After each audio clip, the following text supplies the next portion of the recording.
I take it you're going to the national, right? I'm not. Okay. I was So supposed to. I was supposed to. I really wanted to. But listen, all right. So this is a platform, and we always have to do our due diligence on the platforms, that whatever platform that we get. yeah.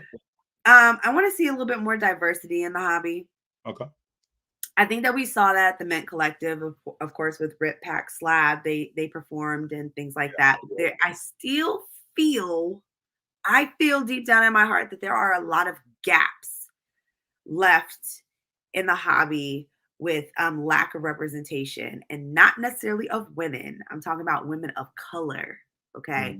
Mhm. Mhm. Um, I I just see like all of these landscapes, and they really need to do their due diligence. Like, okay, of course, somebody like me coming in saying, hey, the whole diversity inclusion thing needs to happen. Like, I'm from the grassroots of it all, right? Trying to work from the bottom to the top takes forever, right? I would just greatly appreciate if the top kind of started to work its way down, and at least we could meet in the middle, like us grassroots people who want, change in the hobby, for What that to happen. What are some of the things that I think is good for people to hear? Yeah. What are some of the things that you would like to see? Okay. So, for example, um, I want to see, like, on the panel, I want it to be the representation of the hobby when you're talking about panels, because those panels, they're not the representation of the hobby.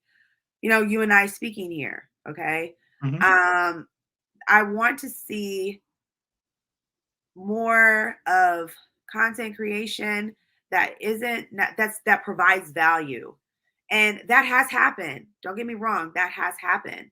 There are, and even when we talk about breakers, there's good breakers, there's bad breakers. And to me, I think that we're in this whole self-correcting, equalizing stage of the hobby the way that it is. I Yeah. think that the breakers that have brought value to the hobby will stay, for the most part. And the ones that have done it for their own reasoning and not caring about cultivating a community in the hobby, they won't be around for very long because they'll eventually be outed. And that's another thing Clubhouse does that's really cool. Is out people. Did you ever get that, FD? Like, man, if something goes in the hobby, where is the first place that people actually talk about it? And let's be serious. Clubhouse is a place. I mean, there's things that have happened, and I'm like, like, who? Okay, I didn't even see this, and they're in there, no lie, pinning links, calling people out, telling them like their dog's website, their sister's website. Like, the hobby is ruthless. So a good conversation that I had with someone Yeah, who's Prism guy. Talked to Prism guy one day, he's and a good guy. Yeah, I've been in a couple of his rooms. He's nice. yes, and we were talking about a little bit of Clubhouse. And one question I have, which was part of our conversation, Uh huh. is how do you bring more people into that Clubhouse environment? Well, they welcome the dialogue back and forth about other people's experiences and not become offended or feel like maybe someone's talking directly to them or that they're not a part of the solution. How does that happen? What'd he say? No, I'm kidding. That was a great So conversation. it's like, so yeah, so what do you say? No, because I have been in those rooms where conversations like that have happened, and they are not very pleasant ones. Mhm. And I think it's because of the singling out. So I really feel that we should not okay. So if somebody's doing something that is like completely wrong and like demeaning people, okay, that's one thing. But we really have to talk to the people that are, like I said, that are like at the top, because it just seems like we're just arguing amongst each other, and no action is really getting done. Mhm. And to me, look, Martha and I, we host a podcast called the Apex Takeover, and we talk to a lot of prominent people in Formula One. Okay, we didn't talk to those people in Formula One just by, going to, you know, another person, I don't know, the PR person, like, hey, can we talk to this person? Because they look at us like we're crazy. Like, what do you want to talk to them for? No, they're too good to talk to you.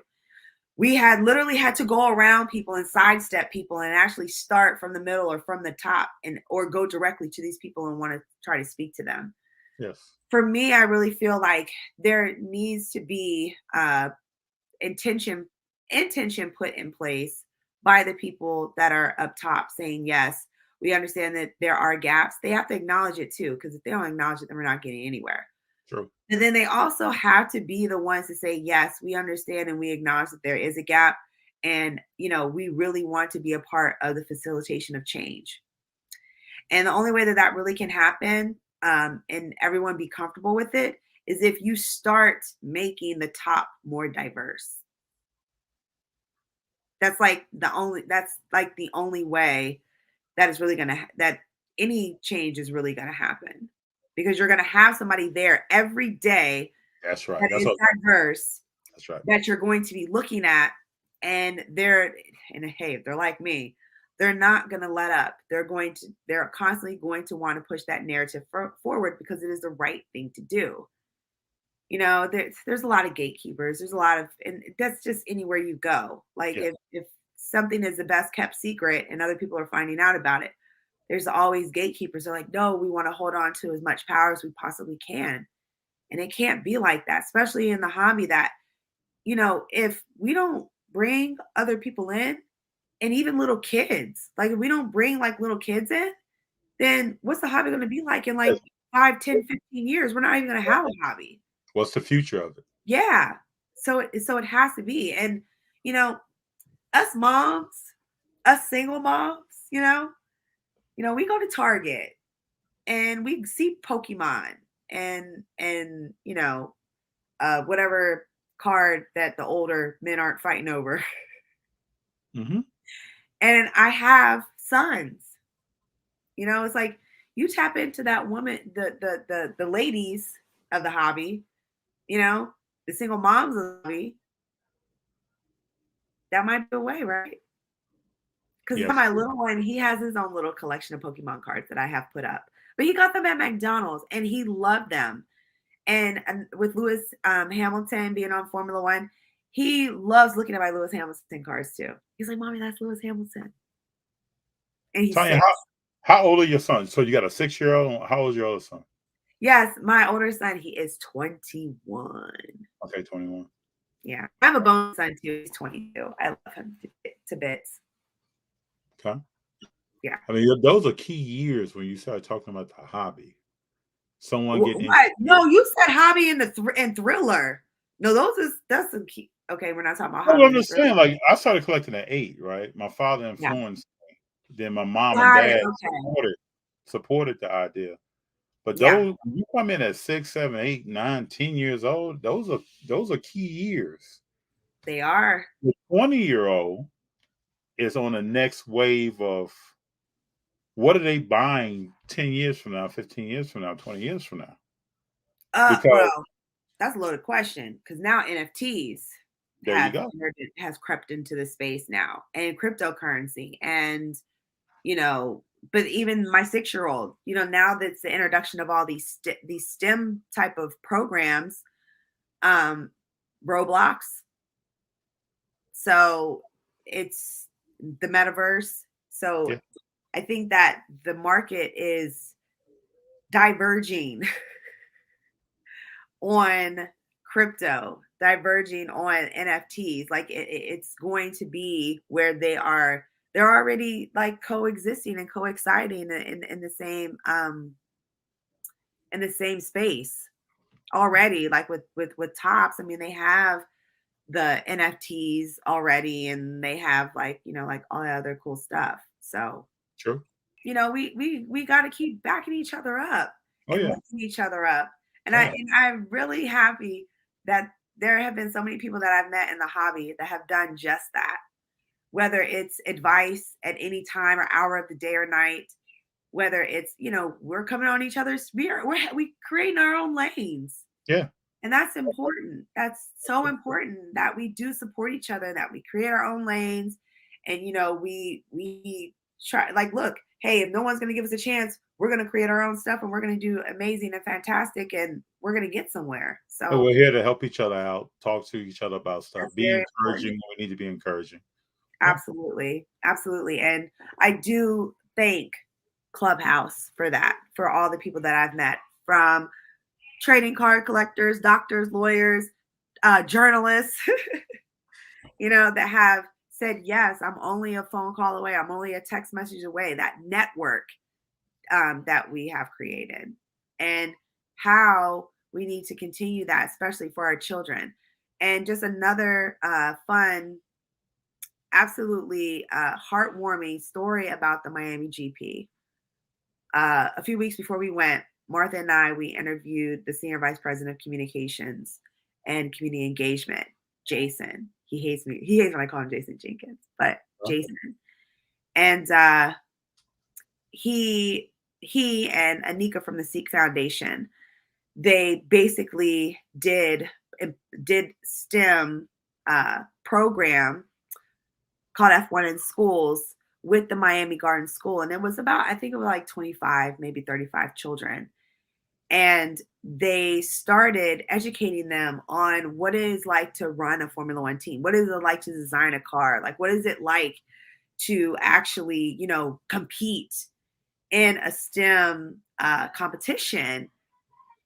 And Martha and I were invited to the community night. They commemorated Naomi Shift and also Lewis Hamilton. And they commemorated these children that actually, they went before like the city council. They did their demonstrations. They were even there at the Miami GP. Like Anika was there with her team, and they were like, educating people about the Sikh program and the F1 in schools. And Miami Dolphins and the Miami Crypto.com Formula One,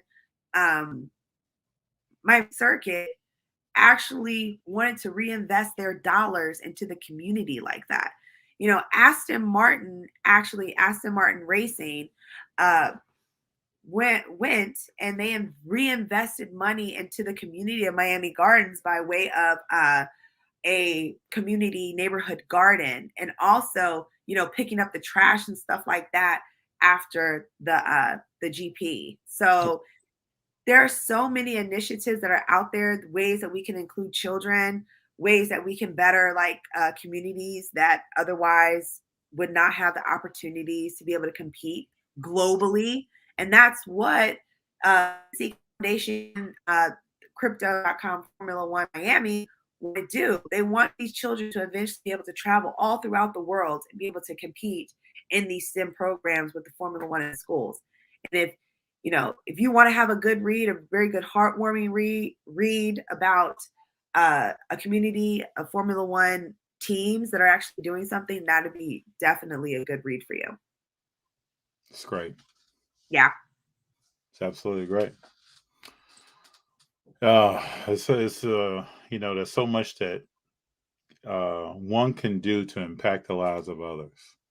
I can remember as a kid, and I know you probably can remember as a kid too, the positive experiences you had with people, conversations about stuff in your future, the information that people gave you that I look back on now and I'm like, that person didn't have to tell me that. They didn't have to show me that, but they did. Those things build up. I always think that we talk about the level of success or what people may think is successful or someone's track record. I was just talking to my son the other day about going to school, and everybody has some level of support somewhere. Someone has touched someone. It is important. The stuff you're talking about is just very important that most people don't talk about. How do you impact the lives of young people? Who are you talking to? If we can get down to the level of you're at a show, are you talking to the young people at that show? Are you maybe giving some free cars? Are you trying to understand what they think, how they think, and if you can help in any way with that? Those things are important, very important.